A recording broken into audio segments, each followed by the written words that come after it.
Assalamualaikum warahmatullahi wabarakatuh. Perkenalkan saya Nazrullah Hasanah. Mau bertanya, apakah perbedaan NU sama Muhammadiyah?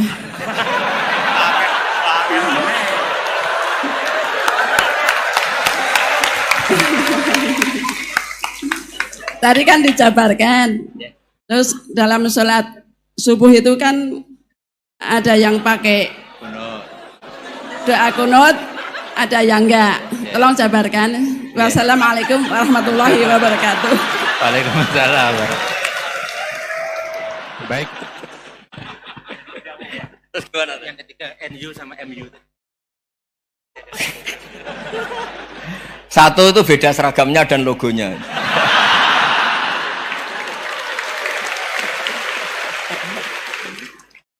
Kedua, nama ketua umumnya.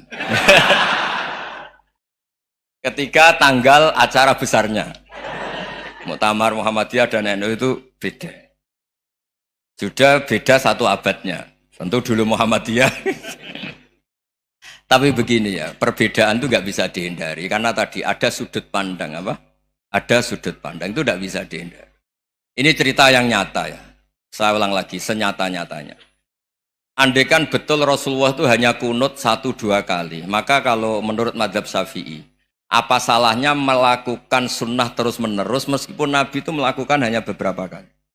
Karena pertama, sesuatu yang pernah dilakukan Nabi pasti akan menjadi sunnah yang terus-menerus. Nabi itu puasa Senin Kemis juga tidak selalu. Salah kalau ada orang bilang, Nabi malah takut kalau ibadah sunat dilakukan terus-menerus, karena nanti takut dikira wajib.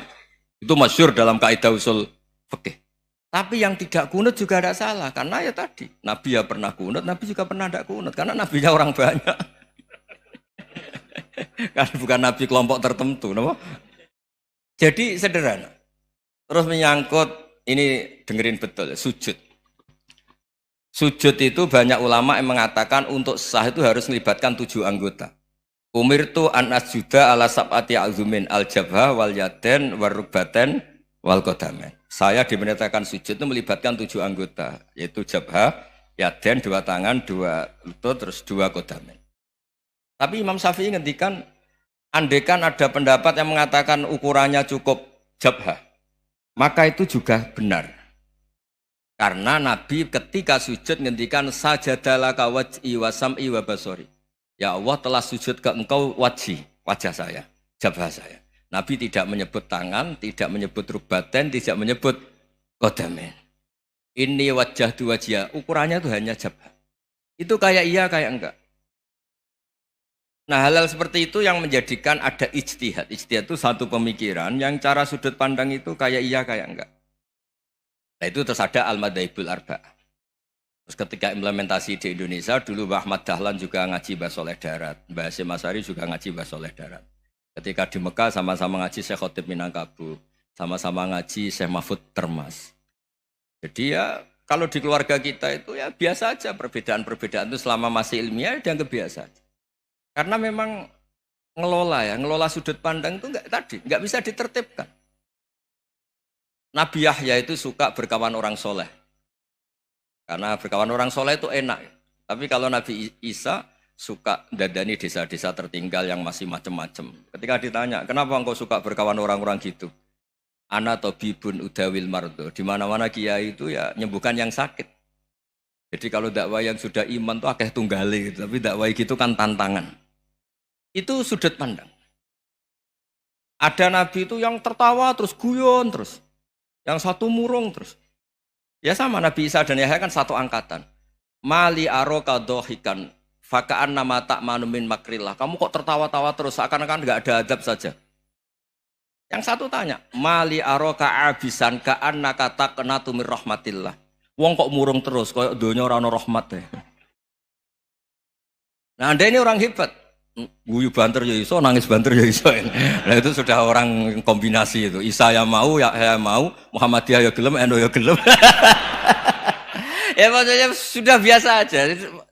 Karena tadi konstitusi NU yang mengatakan ibadah harus ikhlas karena Allah, Muhammadiyah juga sama harus ikhlas karena Ya sudah, kalau karena Allah sudah selesai kan. Yang menjadi masalah itu kan identitas untuk hadun nafsi, untuk diri sendiri. Kalau kita ikhlas, masalahnya apa? Coba masalahnya apa coba? Imam Syafi'i pernah di Masjid Abu Hanifah yang tidak kunut. Beliau enggak kunut. Ketika tanya, lima ada tarok tal kunut, ikroman di hadal madhab. Saya menghormati madhab ini. Jadi ya biasa. Sebaliknya juga sama. Orang-orang Hanafi kalau Imam Syafi'i kunut, ya ikut kunut. Karena kalaupun Anda yakin itu tidak disyariatkan, kamu juga yakin itu tidak membatalkan apa? Sholat. Itu yang perlu dicatat. Kalau Anda tidak yakin sunat, kan tidak yakin kalau itu membatalkan sholat. Jadi sebetulnya kalau dianalisis secara keilmuan itu ya semuanya normal. Karena tadi Rasulullah itu al-bahrul muhit, Nabi itu lautan yang luas sekali. Orang akan mengambil air sesuai kapasitas masing-masing. Dan akan merasakan kualitas air juga sesuai kapasitas masing-masing. Orang yang sangat haus melihat air seteguk ini luar biasa. Tapi yang tidak haus mungkin melihat itu biasa-biasa saja. Jadi makanya saya mohonlah, sudahlah itu biasa saja, apalagi secara sanad ya sama, secara tradisi sama. Ya soal perbedaan tidak harus dengan NU, antara Muhammadiyah juga biasa beda. Mungkin di UI antar rektorat juga beda-beda. Yang satu suka dekat rektor, yang satu suka enggak. Monggo asal itu niatnya ikhlas.